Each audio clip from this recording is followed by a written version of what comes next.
مولاي صل وسلم دائما ابدا على حبيبك خير الخلق كلهم. السلام علیکم ورحمۃ اللہ وبرکاتہ. ناظرین، پروگرام نور سحر کے ساتھ آپ کا میزبان حافظ محمد طلحہ مسرور آپ کی خدمت میں حاضر. ناظرین گرامی قدر، صوفی ابو انیس محمد برکت رحمہ اللہ تعالیٰ کی مشہور تعلیم اسماء النبی الکریم صلی اللہ علیہ وآلہ وسلم سے ایک اسم مبارک سیدنا المؤید صلی اللہ علیہ وآلہ وسلم، ہمارے سردار، ہمارے آقا و مولا، مدد کرنے والے، درود و سلام بھیجے اللہ پاک آپ صلی اللہ علیہ وآلہ وسلم، آپ کی آل پاک و صحابہ کرام پر.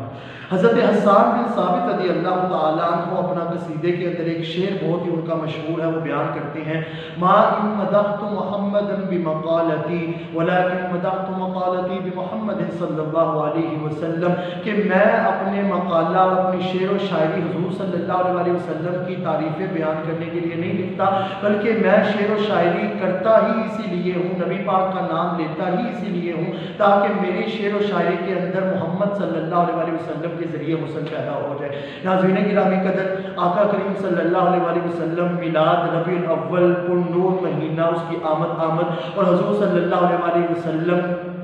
آج سے عالم ارواح کے اندر بھی نبی تھے، اور اس کے بعد آج تک اور قیامت تک کوئی بھی نبی اس کا مقام اپنی جگہ پر، لیکن حضور صلی اللہ علیہ وسلم بروز قیامت ہم سب کو بخشوا کے جنت میں بھی لے کر جائیں گے. اور قرآن مجید نے جو وعدہ لیا آسا ایب آسا کا رب کا مقام محمودہ، وہ مقام محمود کے تخت پر بھی نبی پاک صلی اللہ علیہ وسلم بروز قیامت جلوہ افروز ہوں گے. ناظرین گرامی قدر، حضور صلی اللہ علیہ وسلم کے میلاد کے حوالے سے کیونکہ معمولات بھی ہیں، اور میلاد نبی صلی اللہ علیہ وسلم کیسے منایا جائے، اور آیا کہ نبی پاک صلی اللہ علیہ وسلم نے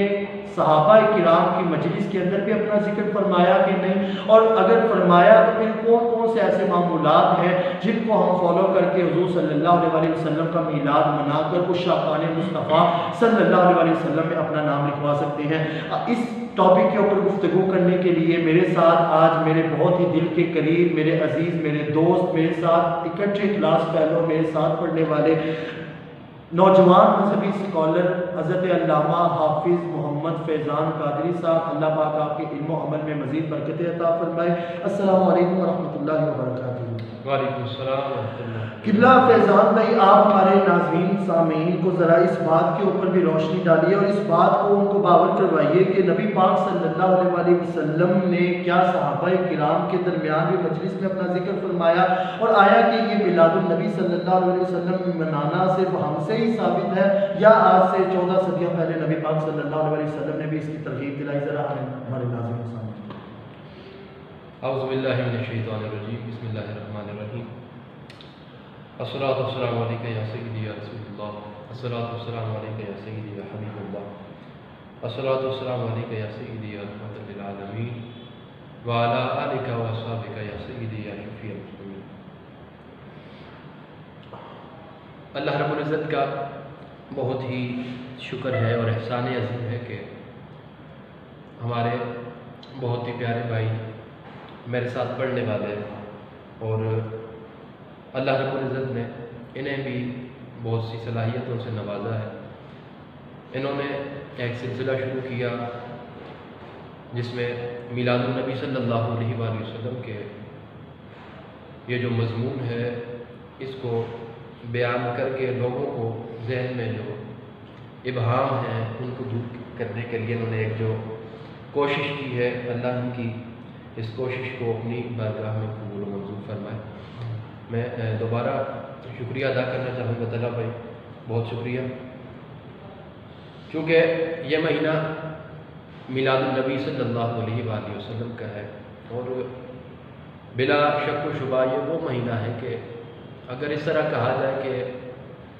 یہ اس ذات کا مہینہ ہے کہ جس ذات کے لیے اس کائنات کو بنایا گیا، اس کائنات کو تخلیق کیا گیا. جیسے خود حدیث قدسی ہے، حضور صلی اللہ علیہ وسلم نے فرمایا کہ لولا کا لما خلقت الافلاک، لولا کا لما خلقت السماوات والارض، لولا کا لما اظہرت الربوبیہ. مطلب کہ اے پیارے حبیب صلی اللہ علیہ وآلہ وسلم، اگر آپ کی ذات کو پیدا کرنا مقصود نہ ہوتا تو میں یہ کائنات ہی نہ بناتا. اور اگر آپ کی ذات مبارکہ کو پیدا کرنا مقصود نہ ہوتا تو میں یہ زمین و آسمان ہی نہ بناتا۔ اور آخر میں کیا انتہا کی کہ اے پیارے حبیب، اے سونے مکھنے والے محمد کہ صلی اللہ علیہ وآلہ وسلم، کہ اگر آپ کی ذات کو بنانا مقصد نہ ہوتا تو میں نے اپنا رب ہونا ہی ظاہر نہیں کیا۔ تو گویا یہ اس ذات کا، اس پیارے نبی صلی اللہ علیہ وآلہ وسلم کی ولادت کا معائنہ ہے کہ اگر ہم وجہ تخلیق کائنات کہیں تو یہ غلط نہیں ہوگا۔ تو اس کے لیے میں یہ بھی کہوں گا کہ یہ کائنات شہ بحر بر کا صدقہ ہے، خدا کے آخری پیغام بر کا صدقہ ہے، تمام رات عبادت میں جاگنے والے،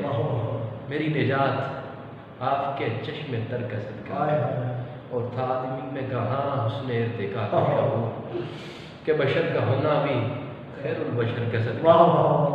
قبلہ مجھے یہاں پہ ایک شعر یاد آ رہا ہے جس نے کیا خوب لکھا کہ اٹھا لے جام بسم اللہ جو ہوگا دیکھا جائے گا، تو پیلے پڑھ کے بسم اللہ جو ہوگا دیکھا جائے گا۔ اور ناظرین گرامی قدر، کوئی پوچھے جو محشر میں، کوئی پوچھے جو محشر میں کہ جنت کون بانٹے گا، تو کہہ دینا رسول اللہ ہوگا دیکھا جائے گا۔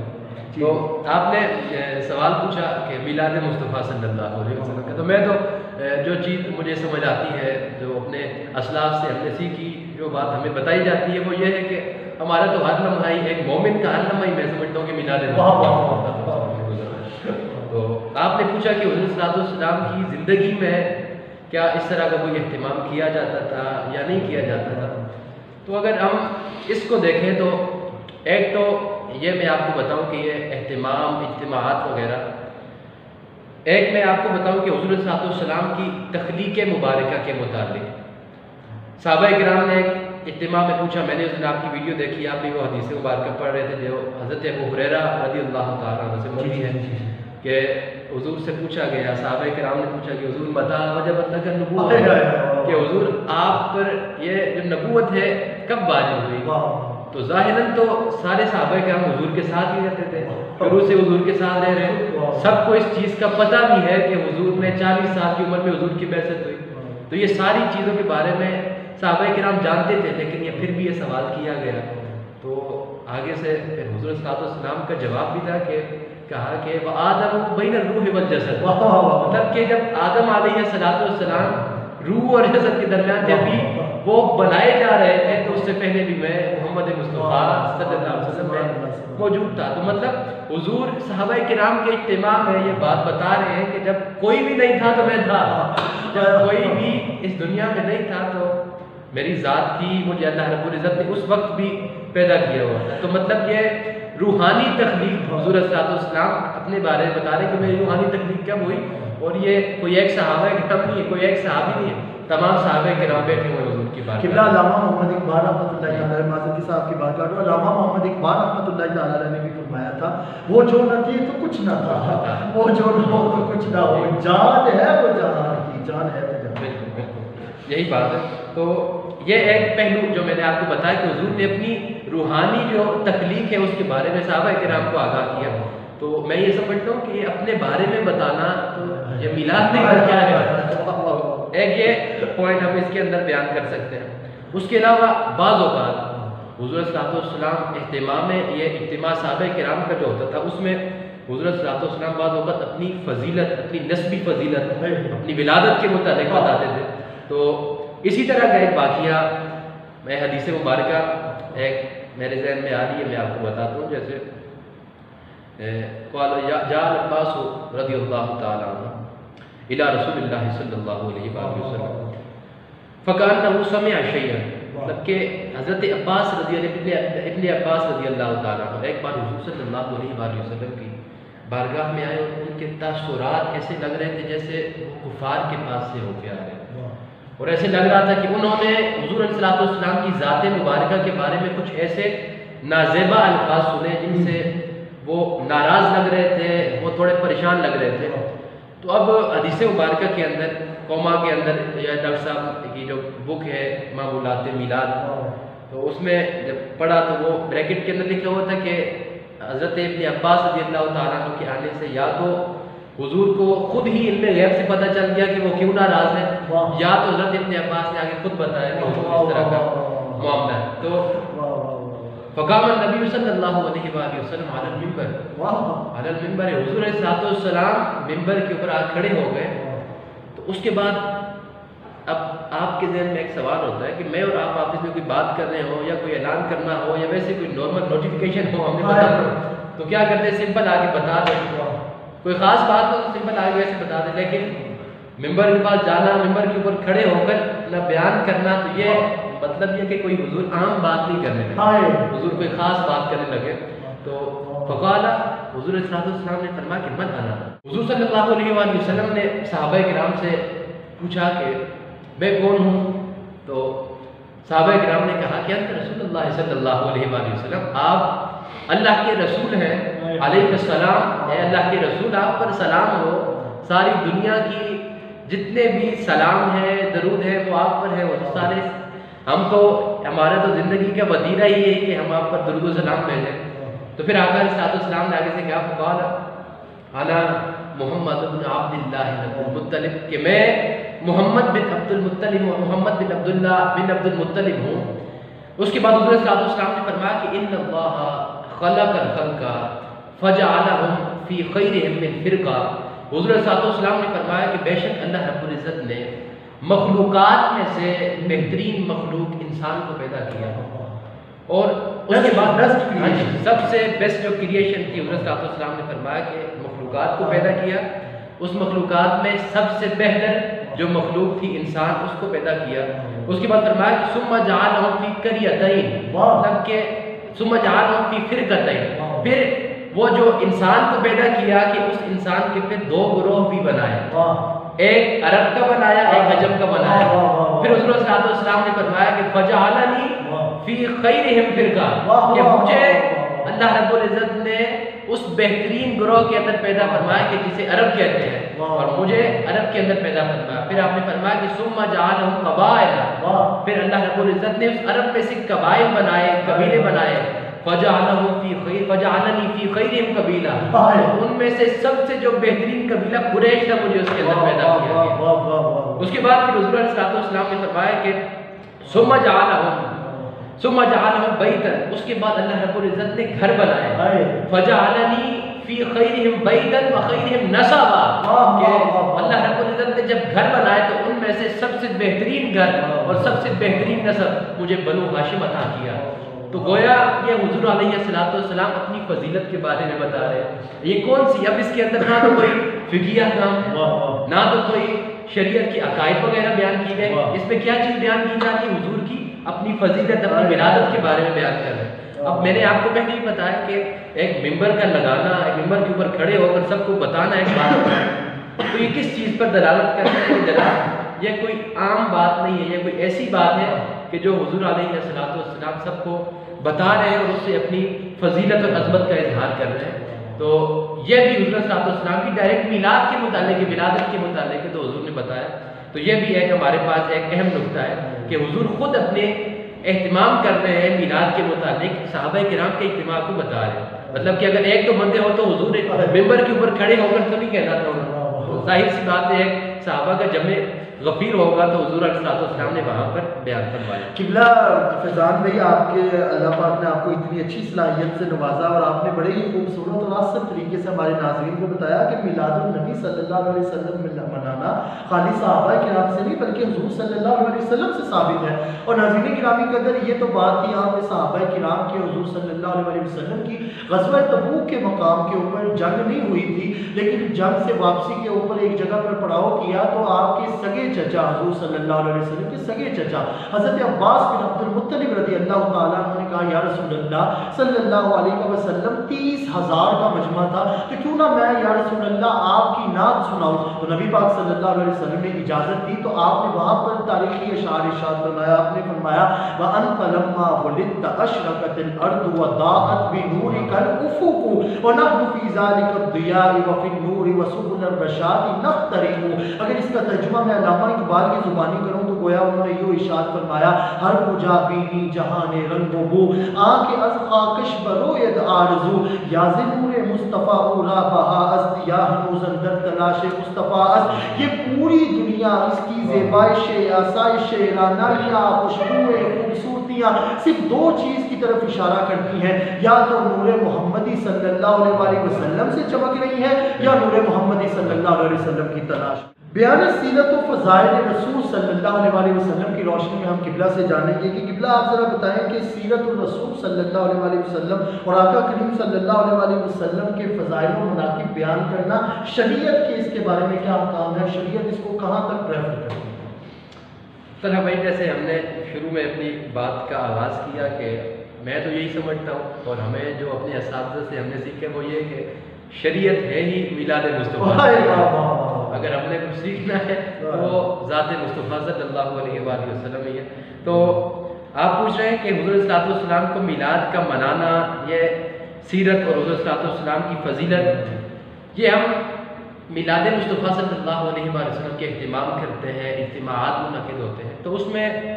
مختلف قسم کی جہاد ہوتی ہیں۔ ہم کس قسم کی کس جہاد کا یہاں پر میلاد کر رہے ہیں، کیا کیا چیزیں اس میں حضور صلی اللہ علیہ وسلم کے میلاد کے متعلق، حضور صلی اللہ علیہ وسلم کی ذات مبارکہ کے متعلق بیان کر رہے ہیں۔ تو اس میں سب سے پہلے جو چیز ہے وہ یہ ہے کہ احکام شریعت کا بیان۔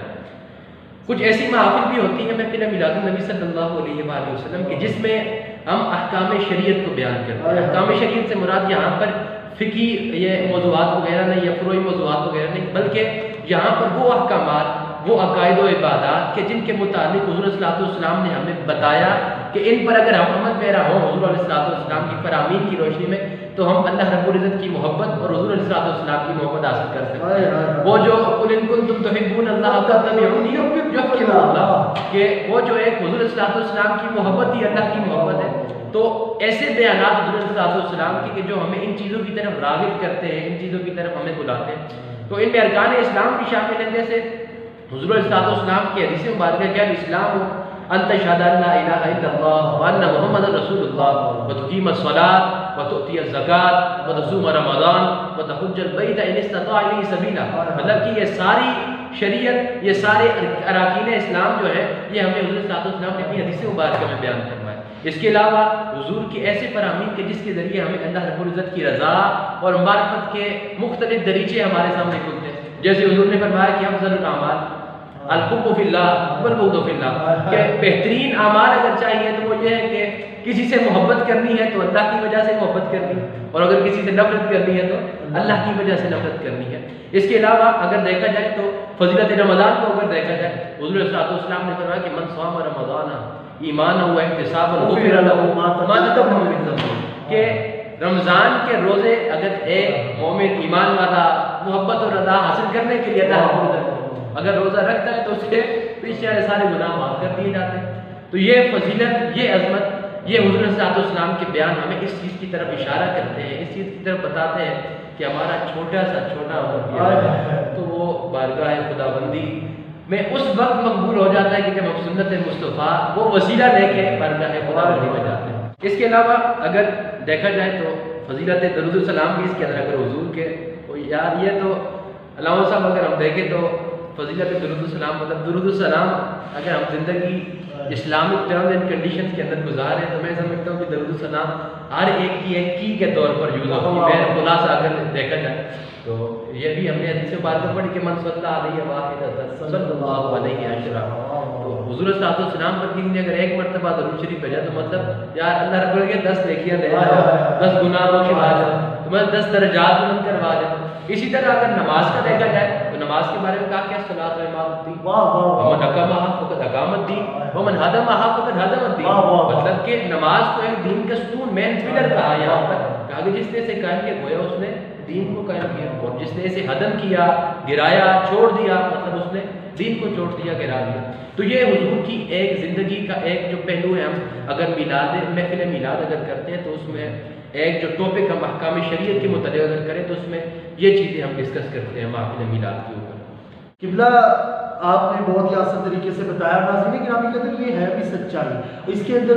یعنی 2 + 2 4 کی طرح بالکل واضح آپ کے سامنے یہ سچائی اور رب ذوالجلال کی طرف سے حق کا پیغام ہے کہ رب ذوالجلال نے ویسے بھی قرآن مجید کی آیت کریمہ ہے قل بفضل اللہ وبرحمتہ فبذلک فلیفرحوا, کہ جب بھی تمہارے اوپر اللہ کا فضل ہو اور اللہ کی طرف سے رحمت ہو تو تم اس کا خوب چرچا کیا کرو. اور ناظرین گرامی قدر اس سے بڑھ کر اور رحمت کیا ہوگی کہ قرآن سے ہی پوچھا کہ سب سے بڑی رحمت کیا ہے. رزق اللہ کی رحمت ہے, اولاد اللہ کی رحمت ہے, دن اللہ کی رحمت ہے, رات اللہ کی رحمت ہے, ہماری عمر اللہ کی رحمت ہے, ہماری سانس اللہ کی رحمت ہے, ہمیں جو رزق ملا کرتا ہے, ہم جو زندگی گزار رہے ہیں, یہ سب اللہ کی رحمت ہے. قرآن تو کون سی بڑی رحمت کی بات کرتا ہے؟ تو قرآن نے کہا آؤ 70ویں پارے میں تمہیں بڑی رحمت کی بات بتاتا ہوں. وما ارسلناک الا رحمۃ للعالمین. وہ جو تذکرہ ہے کہ چرچے کرو رحمت جب تمہیں ملے تو وہ رحمت اور کوئی نہیں, رحمت مصطفیٰ صلی اللہ علیہ وسلم ہے. شیخ عبدالحق محدث دہلوی رحمۃ اللہ تعالیٰ علیہ انہوں نے اپنی کتاب کے اندر لکھا کہ اللہ پاک نے حسن کو 100 حصوں میں تقسیم کیا. قبلہ آپ کی توجہ کا طالب, اللہ پاک نے حسن کو 100 حصوں میں تقسیم کیا, ایک حصہ علیحدہ کر لیا, 99 حصے علیحدہ کر لیے. اچھا اس ایک حصے کو بھی آدھے حصوں میں تقسیم کیا. آدھا حصہ تمام قیامت تک کی جتنی بھی مخلوقات ہے ان کو دیا, اور باقی آدھا حصہ تنہا حضرت یوسف علیہ السلام کو دیا. باقی رہ گئے 99 حصے. تو ملائکہ نے پوچھا باری تعالیٰ 100 حصوں میں سے ایک علیحدہ, 99 علیحدہ, پھر ایک کو بھی آدھا حصہ قیامت تک کی تمام مخلوقات کو, اور آدھا حصہ تنہا حضرت یوسف علیہ السلام کو, تو باقی 99 حصوں کا کیا کرنا ہے؟ تو رب ذوالجلال نے ارشاد فرمایا, قبلہ قربان جائے یہ الفاظ پڑھ کر ایمان کو وجد ملتا ہے. رب ذوالجلال نے ارشاد فرمایا یہ حسن کے 99 حصے میں تنہا حضرت محمد مصطفیٰ صلی اللہ علیہ وسلم. اور ایسے تو صحابہ کرام نے فرمایا یا ایھا الذین آمنوا لا ترفعوا اصواتکم فوق صوت النبی. اس کے علاوہ اگر ہم دیکھیں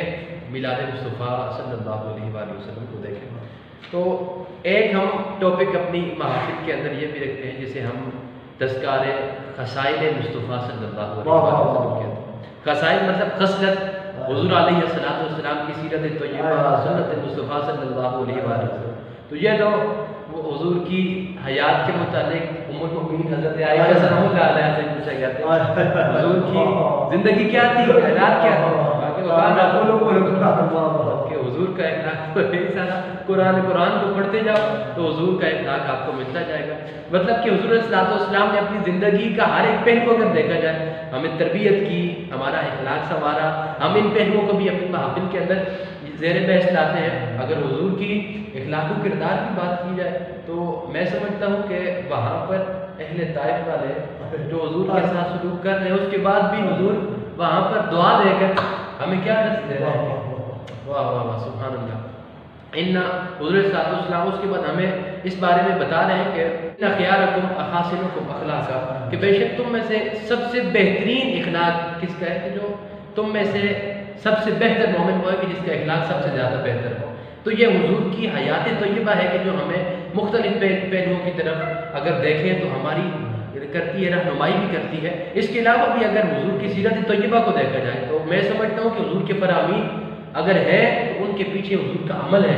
اگر حضور کا عمل نہ ہوتا تو وہ فرامین بھی نہ ہوتا. اگر حضور نے ہمیں کہا کہ چھوٹوں کا ادب کریں, بڑوں کے ساتھ شفقت کریں, مطلب نہیں سمجھنا من لم یرحم صغیرنا من لم یعقل کبیرنا, جب کہ حضور خود بھی یہاں پر چھوٹوں پر شفقت کی اگر دیکھا جائے تو آپ کو پتہ ہوگا کہ جیسے جب ایک دفعہ حضور علیہ السلام کے پاس ایک پیالہ آیا, دودھ کا پیالہ آیا, مجلس میں بیٹھے ہوئے تھے وہاں پر, تو رول یہ تھا, اسلام کس چیز کی ڈیلنگ کرتا ہے کہ ہمیشہ کوئی بھی کام سٹارٹ کرنا ہو تو رائٹ ہینڈ کو, دائیں ہاتھ کو استعمال کیا جائے. اب مجلس کے اندر جو لوگ بیٹھے ہوئے تھے تو حضور کے دائیں طرف ایک چھوٹا سا بچہ بیٹھا ہوا ہے, حضور کے بائیں طرف ایک بڑے بزرگ بیٹھے ہوئے تھے. اب حضور نے یہ کیا کہ اب ایک رول تھا, ایک جو لائف ہمیں بتائی ہے, خود اس پر عمل کس طرح کیا. وہ جو بیٹھے ہوئے تھے وہ کون تھے بھلا؟ مفسر قرآن وہ حضرت عبداللہ بن عباس تھے. ان سے پہلے حضور نے پوچھا کہ بیٹے اگر آپ ناراض نہ ہو تو میں یہ دودھ کا پیالہ ادھر سے شروع کر دوں. تو انہوں نے کہا کہ حضور اگر آپ ناراض نہ ہو تو میں یہ اجازت آپ کو نہیں دے سکتا, میں اس شرف کو, اس فضیلت کو میں کبھی چھوڑ نہیں سکتا. تو وہ جو پیالہ انہوں نے پیا, میں سمجھتا ہوں وہی پیالہ ان کے لیے آج مفسر قرآن کہلائے جاتے ہیں. تو انہیں فقیر بھی کہا جاتا ہے، تو یہ حضور کی شفقت تھی، اور بڑوں کے ساتھ اگر محبت و ادب دیکھا جائے تو وہ آپ نے بوڑھی ماں کا قصہ پڑھا، جا کر ایک ان کی گٹھڑی اٹھا کر لے کے جا رہے ہیں، اپنا تعارف بھی نہیں کروایا، وہاں پر رکھ دی، اس کے بعد وہ کہہ رہی ہے کہ وہاں پر ایک محمد ہے، اس سے بچ کر رہنا، انہیں نہیں پتا تھا کہ یہی وہ ذات ہے، تو وہاں پر پھر بتایا کہ میں ہی محمد صلی اللہ علیہ وسلم۔ ناظرین گرامی قدر،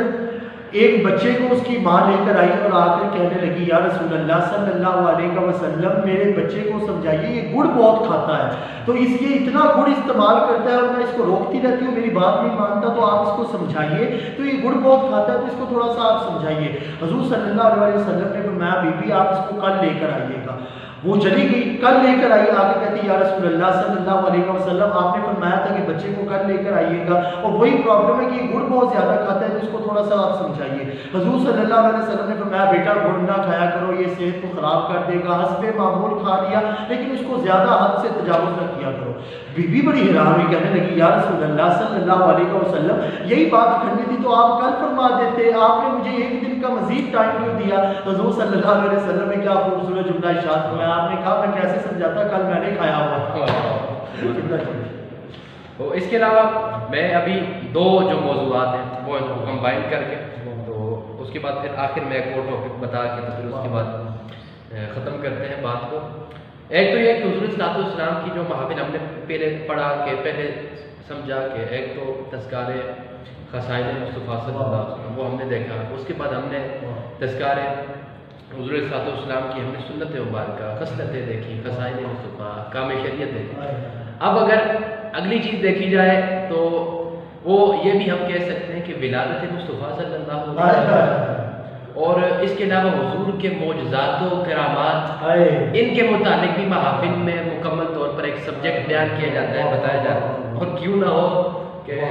وہ جب ولادت ہوئی تو حضرت حلیمہ سعدیہ لیٹ پہنچی تھی وہاں، اور لیٹ پہنچ کے تو ناراض ہو رہی تھی کہ یہ تو جڑی پہلے مجھ سے جو پہلے پہنچی ہے تو وہ تو لے گئی، مطلب جو بچے تھے اچھے جتنے بھی تھے سارے لے گئے، اب میرے لیے کیا بچا ہے؟ تو انہیں نہیں پتا تھا کہ پوری کائنات نہیں کے لیے رہی ہے۔ تو جب وہ حلیمہ کہ جن کے پاس کھانے کے لیے کچھ نہیں تھا، تو ان حلیمہ نے جب حضور کو دیکھا تو پھر سمجھ نہیں آ رہی تھی کہ قبلہ میرا وجدان کہتا ہے کہ حضرت حلیمہ سعدیہ رضی اللہ تعالیٰ عنہ کو بھی اللہ پاک نے پہلے سے ہی منتخب کر دیا تھا کہ ان کی جوڑی میں محمد کی جناب ہے۔ یہی بات وہی 10ویں حلیمہ سعدیہ کو لے آئی۔ ایک چیز یہ، اس کے علاوہ حضور صلی اللہ علیہ وسلم کے معجزات وغیرہ کے متعلق بھی بیان کیا جاتا ہے، جیسے معراج النبی صلی اللہ علیہ وسلم سب کو پتہ ہے کہ فکان کعبہ کو صحیح نہیں سبحان اللہ۔ اس کے علاوہ اگر دیکھا جائے تو ایک سب سے مین ٹاپک جو یہاں پر ہماری محافل میں بہت کم بیان کیا جاتا ہے، وہ ہمارے سر بھی ہے محترم قبلہ نواز ظفر صاحب، وہ بھی بتا رہے تھے کہ تذکار شمائل مصطفیٰ، حضور علیہ السلام کا حسن و جمال جو تھا اس کو نہیں بیان کیا جاتا، یا لوگ اس کو بیان کرنے سے کتراتے ہیں یا اس کو موضوع بحث بناتے ہیں، حالانکہ وہ یار کائنات کو اگر کوئی حسن ملا ہے تو وہ حسن مصطفیٰ کے ذریعے ان کے بارے میں میرے ذہن میں شعر بھی آ رہا ہے کہ یا صاحب الجمال بے وجهك المنیر لقد کبر القمر لا يمكن الثناء كما كان حقه بعد از خدا بزرگ تو ہی قصہ مختصر، مطلب کہ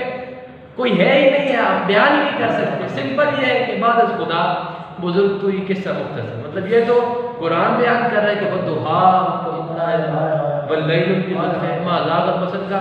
دل افروز بیان جو جب سنتے ہیں قرآن سارے کا سارا ہے شمائل مصطفیٰ صلی اللہ علیہ وسلم کے۔ ناظرین گرامی قدر، جب بھی حضور کے مکھڑے کی بات آئی والضحیٰ کہہ کر قرآن بنا دیا، جب بھی حضور کے سینے کی بات آئی الم نشرح لک صدرک کہہ کر قرآن بنا دیا، جب بھی حضور کی زلفوں کی بات آئی واللیل اذا سجا کہہ کر قرآن بنا دیا، کہیں پہ یا ایھا المزمل، کہیں پہ یا ایھا المدثر، شہر کی بات آئی لا اقسم بھذا البلد وانت حل بھذا البلد کہہ کر قرآن بنا دیا،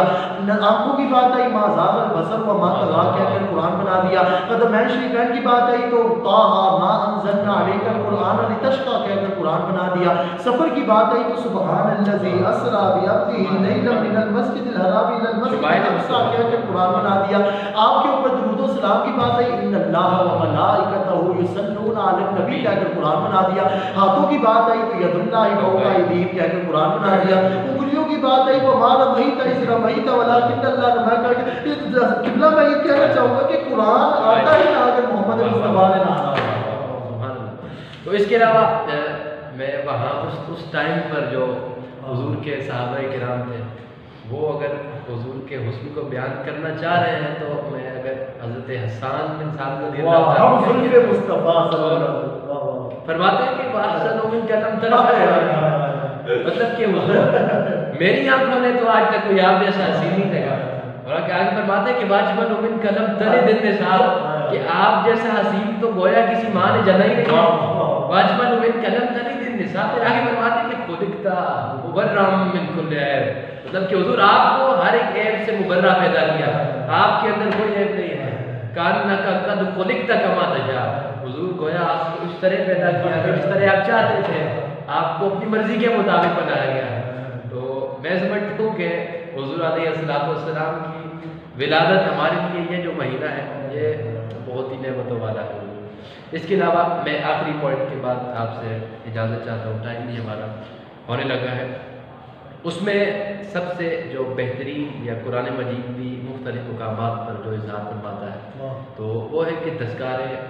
خصائص و فضائل مصطفیٰ مطلب کہ حضور علیہ السلام کو خصوصیت خاص کیا گیا, فضیلتیں دی گئی. مطلب کہ پہلے بھی نبی آئے, سارے نبیوں کا ایک کہتے چھوڑ حضور علیہ السلام کے بارے میں بتا کہ حسن یوسف دم عیسیٰ یزب آزاد آنچ خوبا ساری خوبیاں آنچ خوبا حمد حضور ساری خوبیوں کو ملائے تو آپ بنتے ہیں. تو یہی حضور علیہ السلام کا اگر دیکھا جائے تو اللہ رب العزت مختلف مقامات پر بتا رہے ہیں. کہیں پر اللہ رب العزت بتا رہے ہیں کہ یہ من یطیع الرسول فقد اطاع اللہ کہہ کر بتا رہے ہیں کہ حضور کی اطاعت ہی میری اطاعت ہے. وہاں پر اس کے علاوہ فرمایا کہ واللہ ورسولہ احق ان یردوہ ان کانوا مؤمنین مطلب کہ حضور کی رضا کو اپنی رضا کہہ رہے ہیں. اس کے علاوہ ان الذین یبایعونک انما یبایعون اللہ حضور کی بیعت کو اپنی بیعت کہہ رہے ہیں. اس کے علاوہ کہیں پر وما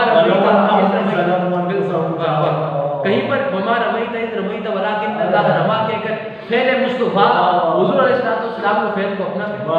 کہیں پر وما ینطق عن الهوى ان هو الا وحی یوحی نطق مصطفیٰ صلی اللہ علیہ وسلم حضور علیہ السلام کی گفتگو کو اپنی وحی کہہ رہے ہیں. کہیں پر ومن یعص اللہ ورسولہ ویتعدی حدودہ یدخلہ نارا خالدا فیہا کہیں پر حضور کی نافرمانی کو اپنی نافرمانی کہہ رہے ہیں. کہیں پر من یحادد اللہ ورسولہ فان له نار جہنم خالدا فیہا کہیں پر حضور کی مخالفت کو اپنی مخالفت کہہ رہے ہیں. کہیں پر اغناہ اللہ ورسولہ بالفضل کہیں پر حضور کی عطا کو اپنی عطا کہہ رہے ہیں. تو گویا اللہ رب العزت سارا بیان ہی حضور علیہ السلام کی محبت کے لیے کر رہے ہیں. گویا اگر سب کچھ گویا کچھ بھی ہے وہ حضور علیہ السلام کی ذات مبارکہ ہے. تو جو ہمارے حاضرین دیکھ رہے ہیں میں تو اپنی طرف سے یہی آخر میں علامہ کا شعر کہہ کر اختتام کرتا ہوں کہ قوت عشق سے ہر پست کو